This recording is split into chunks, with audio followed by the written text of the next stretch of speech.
నాగర్ కర్నూలు జిల్లా వెల్దండ మండలం కొట్రా సమీపంలో మహిళ హత్య దహనం కేసులో నిందితులను పోలీసులు అరెస్టు చేశారు. వెల్దండ సీఐ రఘువీరెడ్డి తెలిపిన వివరాల ప్రకారం కొట్ర గ్రామానికి చెందిన అనూష కనిపించడం లేదని ఆమె భర్త చెన్నయ్య ఫిర్యాదు చేయగా కేసు నమోదు చేశారు.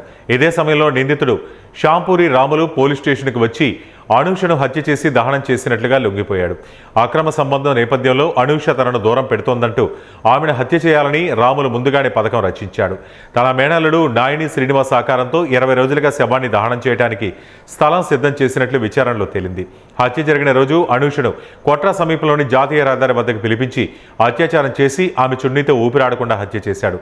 అనంతరం శ్రీనివాస్ సహాయంతో శవాన్ని బైక్పై తీసుకెళ్లి ముందుగా సిద్ధం చేసిన ప్రదేశంలో దహనం చేసినట్లు నిందితుడు ఒప్పుకున్నాడు. ఈ కేసులో అత్యాచారం, హత్య కేసులు నమోదు చేసి నిందితులను రిమాండ్కి తరలిస్తున్నట్లు సీఐ రఘువీర్ రెడ్డి తెలిపారు. ఆగస్టు మిడ్ నైట్ టైంలో 00:15 అవర్స్ ఆ సమయంలో చెన్నయ్య అనే వ్యక్తి, కొట్రా గ్రామానికి సంబంధించిన వ్యక్తి పోలీస్ స్టేషన్కి వచ్చి అతని భార్య మిస్సింగ్ అంటే కనపడలేదని చెప్పి కంప్లైంట్ ఇవ్వడం జరిగింది. దాని మీద మిస్సింగ్ కంప్లైంట్ అనేది రిజిస్టర్ చేయడం జరిగింది. తర్వాత ఒక 2 గంటల తర్వాత సుమారు 2 గంటల 2 AM టైంలో నేరస్తుడు షాంపూరి రాములు అనే వ్యక్తి పోలీస్ స్టేషన్కి స్వతహాగా వచ్చి అతను ఏదైతే మిస్సింగ్ మహిళ ఉందో ఆ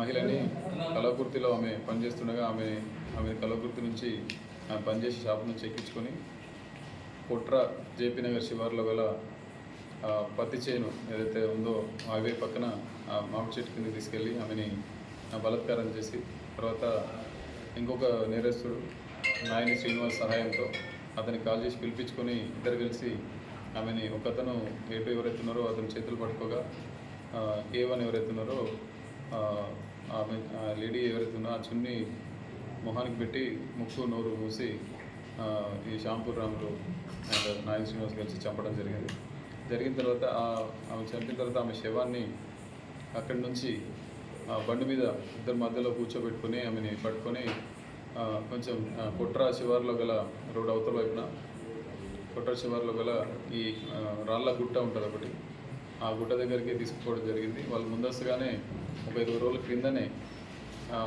పథకం ప్రకారం చంపుదామని ఆ మహిళను చంపుదామని నిర్ణయించుకొని అక్కడ ఆల్రెడీ ఆ 2 రాళ్ళ మధ్యలో ఆ కర్రలను